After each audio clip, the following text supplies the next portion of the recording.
The lonely millionaire CEO met the wrong nanny, but found the right family.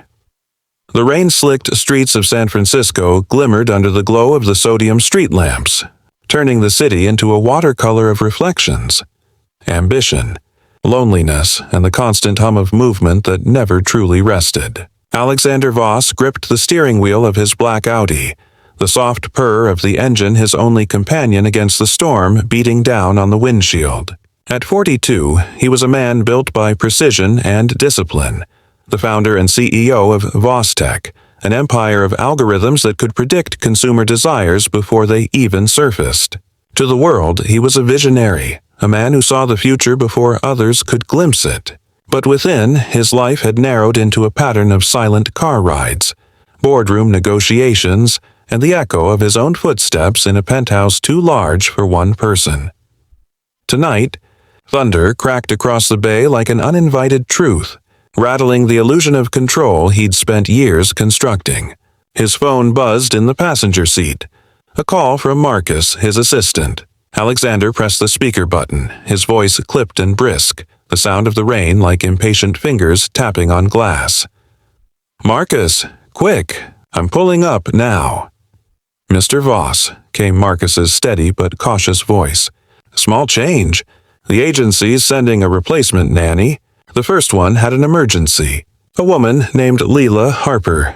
Her file looks solid, but she's running late because of the weather." Alexander's jaw tensed, the muscle twitching along his cheek. Late. The word felt like blasphemy. His daughter Sophie was upstairs, waiting for her bedtime routine, the one small slice of their day that wasn't dictated by his meetings or mergers. She was 8, with her mother's curls and his sharp eyes, a child both bright and fragile. Lately, she'd been skipping lunches, daydreaming too much, retreating into the quiet corners of the house. He'd hired through the agency after missing yet another recital, telling himself that a capable nanny could fill the gaps his empire carved into his family life.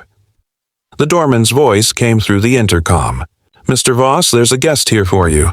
Shall I send her up?" Alexander glanced at the clock. 8:47 p.m. Sophie's bedtime was 8:30. His tone hardened. "Yes, send her up." He parked in the underground garage, the tires hissing on wet concrete, and stepped into the private elevator. The mirror inside reflected a man who had everything except peace. His wool coat dripping, dark hair streaked with early gray, his blue eyes shadowed by too many nights spent chasing numbers. His reflection stared back like a stranger who resembled him. When he entered the penthouse, the air smelled faintly of takeout, Sophie's pad thai, delivered by Marcus earlier when Alexander was still tied up in a merger call. The space was immaculate, lifeless almost, full of things that could be photographed but not lived in. Floor-to-ceiling windows opened to the glittering bay. The marble counters gleamed under recessed lights. Everything was clean, controlled, and cold. Sophie sat curled on the leather sectional, small and solemn, a tablet balanced on her knees. Her stuffed elephant, Ellie, frayed and faded, rested against her leg, a quiet witness to her growing loneliness. When Alexander entered, she didn't smile. Her voice was soft but pointed. "Daddy, you said 7. He exhaled, guilt pressing against his ribs. He knelt beside her, his coat pooling on the floor like spilled ink. "I know, Bug. I got caught in traffic. But the new nanny's here now. She'll help us get back on schedule." As if on cue, the doorbell rang. Alexander straightened, and when he opened the door, the woman standing there did not resemble the polished professional he'd expected from the agency files. Leila Harper was in her mid-30s, her auburn hair damp from the rain and clinging in loose waves to her freckled cheeks. Her jeans were faded, her sweater threadbare, her boots still muddy. She carried a single worn backpack and an apologetic smile that somehow lit up the hallway more than the chandelier above her. "Mr. Voss? Sorry I'm late," she said, her voice warm and tinged with a faint Midwest accent. "Bus broke down on the bridge. I'm Lila. The agency sent me. You needed help tonight?" Alexander's pulse quickened with irritation. "This?" She looked like she'd walked out of a coffee shop, not a childcare agency. "You're late," he said flatly. The words hung heavy in the air. Her smile faltered, but she didn't shrink. "Guilty," she admitted easily, shrugging out of her raincoat. "But I'm better with kids than with clocks." She extended her hand, still damp from the storm. Her grip was firm, real, not the kind of manicured handshake he was used to. He took it briefly, more out of politeness than warmth. "Bedtime is non-negotiable. School starts at 7 sharp. No screens after 8. Marcus left a file with instructions in the kitchen." She nodded, scanning the penthouse with quick, perceptive eyes. "Got it," she said lightly. "You've got the drill sergeant vibe going. We'll ease in." Then she crouched down in front of Sophie, water dripping onto the rug, and said with a playful grin, "Hey there, kiddo. What's your elephant's name? He looks like he's been through a few adventures." Sophie blinked, then answered cautiously, "Ellie. She fell in the bathtub once. Daddy says she's indestructible." Lila chuckled, the sound oddly comforting in the echoing space. "Tough little thing, huh? Baths can be dangerous missions. I once slipped and turned my whole bathroom into a water park." Sophie's lips twitched. It wasn't a full smile, but it was close enough to make Alexander notice. "Come on," Lila said gently, rising. "Show me where your bedtime stories live, and we'll start from there." Alexander watched as they disappeared down the hallway, their footsteps soft against the heated floors. He wasn't sure what he felt, relief or envy, maybe both. When the laughter began to drift back toward him, unfamiliar and bright, he retreated into his office and shut the door. For years, silence had been his companion. Now, it suddenly felt like an accusation. That night, long after the city lights had turned the bay into molten gold, Alexander lay awake in his bed, staring at the ceiling.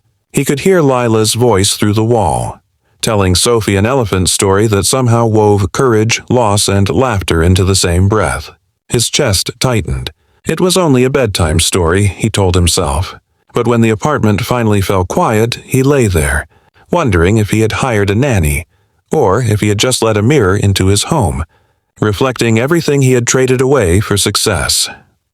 The next morning, fog rolled in thick and low over the bay. Alexander was up before dawn, his routine a ritual of control. Green juice, espresso, emails, and a 5-minute review of global markets before sunrise. By 6, he was in his tailored Armani suit, the armor of his daily wars. When Sophie appeared, still sleepy and rumpled in her pajamas, Ellie clutched tight in her arms. There was something lighter about her. She hummed as she padded into the kitchen, and for a moment the sterile apartment didn't feel so empty. "Morning, Bug," Alexander said, bending to kiss her forehead. She dodged the kiss, giggling. He blinked. He hadn't heard her giggle in weeks. Leela emerged behind her, wearing an oversized cardigan and holding a plate of slightly charred pancakes. "Breakfast Brigade reporting for duty," she announced cheerfully, setting the plate down. "We had a minor smoke alarm incident, but nothing fatal." Sophie burst out laughing as Lila poured juice into mismatched mugs, one plain, one decorated with little cartoon elephants. Alexander raised an eyebrow. "We have a driver waiting downstairs. School starts in 20. "Plenty of time," Lila said easily. "Let her eat. You don't want her conquering math on an empty stomach, do you?" He hesitated.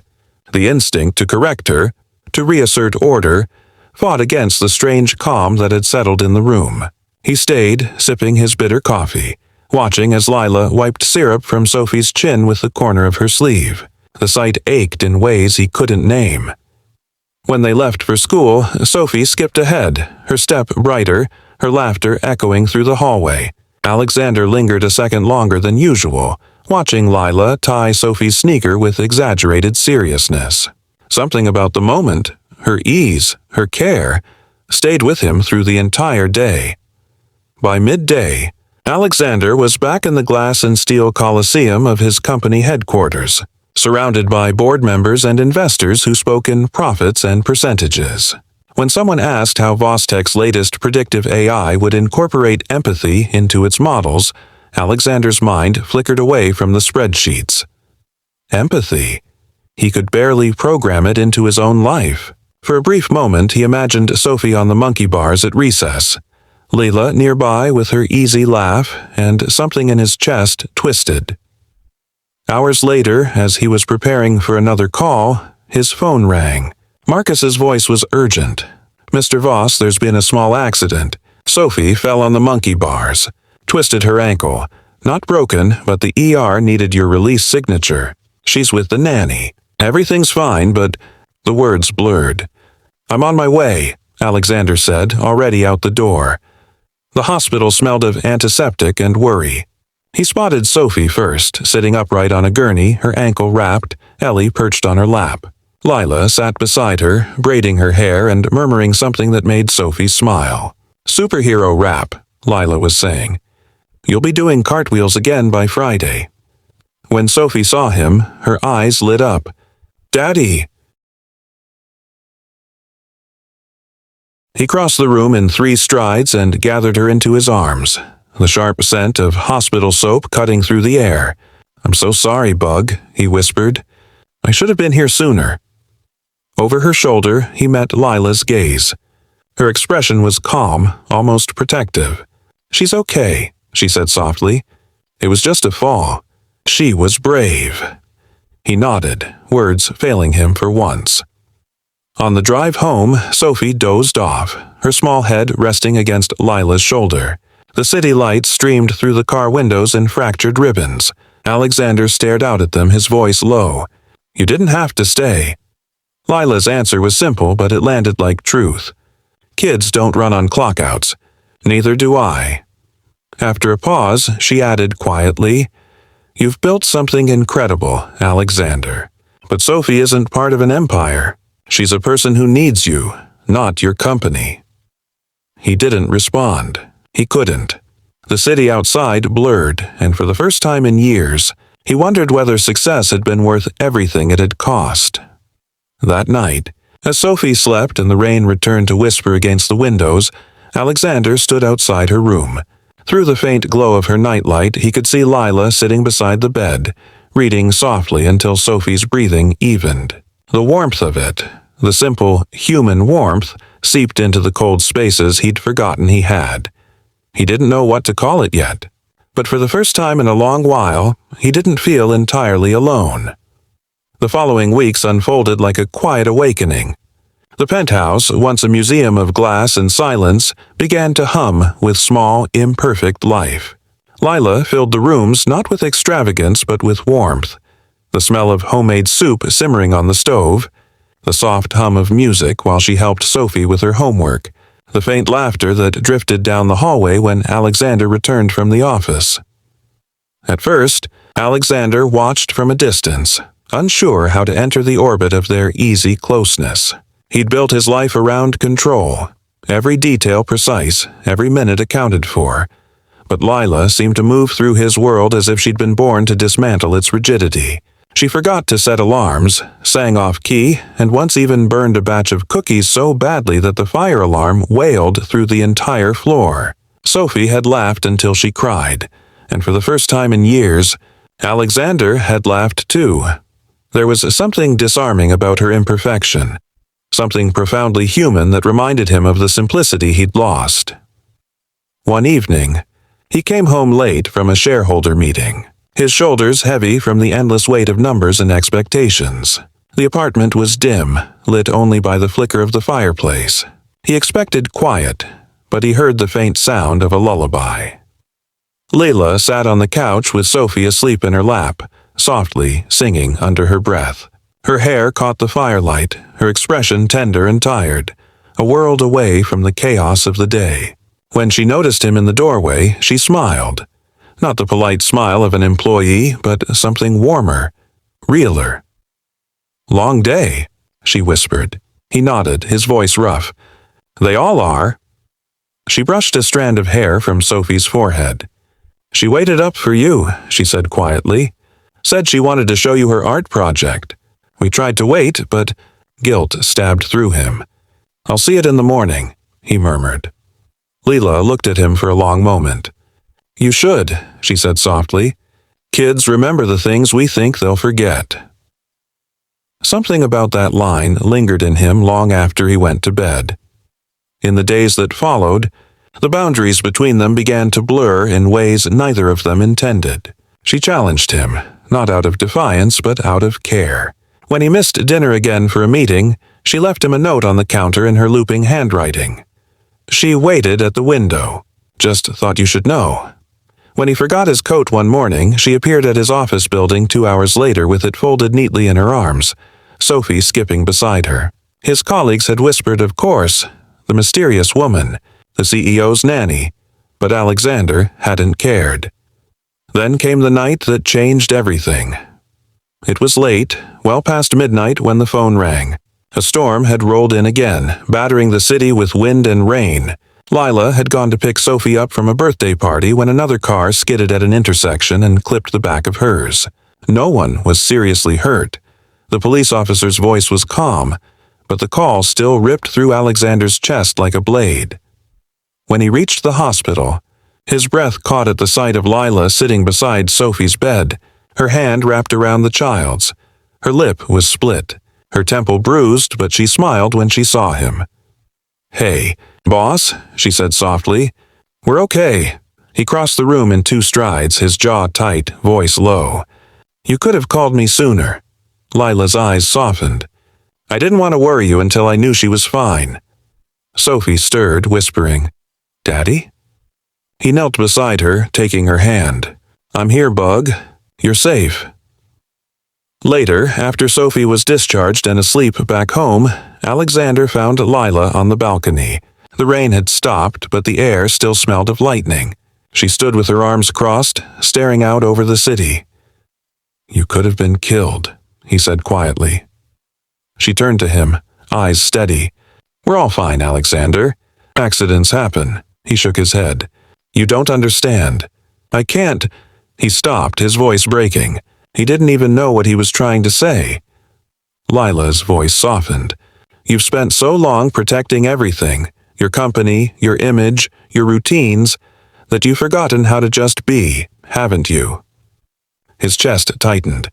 "Maybe," he admitted, "but every time I start to feel like I'm getting it right, something goes wrong." She stepped closer, her tone gentler now. "That's life, not failure. You can't engineer love, Alexander. You can only choose to show up for it." For a long time, neither of them spoke. The city stretched beneath them like a map of everything they'd lost and might still find. The next morning, the world seemed a little brighter. Sophie's ankle healed completely, and the 3 of them fell into an unspoken rhythm. Breakfasts filled with laughter, evenings with stories and soft music. The line between employer and nanny, between routine and connection, had all but vanished.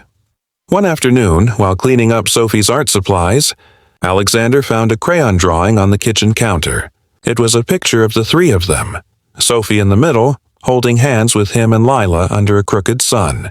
At the bottom, in Sophie's uneven scrawl, were the words, "My family." He stared at it for a long time, his throat tightening. But happiness, he had learned, was fragile. A week later, Lila received a call that shattered her calm. Her younger brother Daniel had been arrested back in Chicago for a minor theft. She had been sending him money quietly for months, trying to help him rebuild after losing his job. The agency found out about the arrest through a background check update, and by that afternoon she was summoned to a meeting. Alexander only learned of it when he came home to find her packing a suitcase. "Sophie's upstairs," she said softly without turning around. "I didn't want to say goodbye in front of her." He stared at her, disbelief flooding his voice. "You're leaving? Without even talking to me?" She looked up, eyes red but steady. "It's not your decision. The agency pulled my clearance. I'm supposed to report to their office tomorrow." He stepped closer. "Then I'll call them. I'll fix it." Lila shook her head. "You can't fix this with a phone call, Alexander. I have to go home. My brother needs me. And maybe," her voice faltered, "maybe it's better this way. Sophie's attached. And you're starting to depend on something that was never meant to last." The words hit him harder than he expected. "You think I don't—" He stopped himself. He couldn't say it, not yet. "You're wrong." he finished softly. She smiled sadly. Maybe. But thank you for giving me a place that felt like home again. The next morning, she was gone. The penthouse felt hollow without her. Sophie cried herself to sleep for days, clutching Ellie until the stitches began to fray.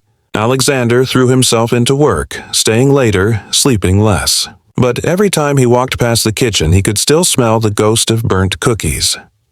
2 weeks passed before he found the courage to reach out. He called the agency, but they refused to release her new address, citing privacy rules.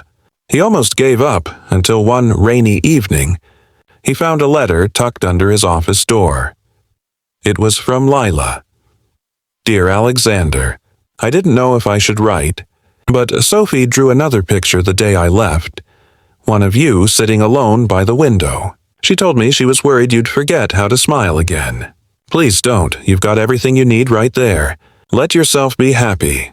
You both deserve that. Lila. He read it a dozen times before finally exhaling the breath he hadn't realized he'd been holding.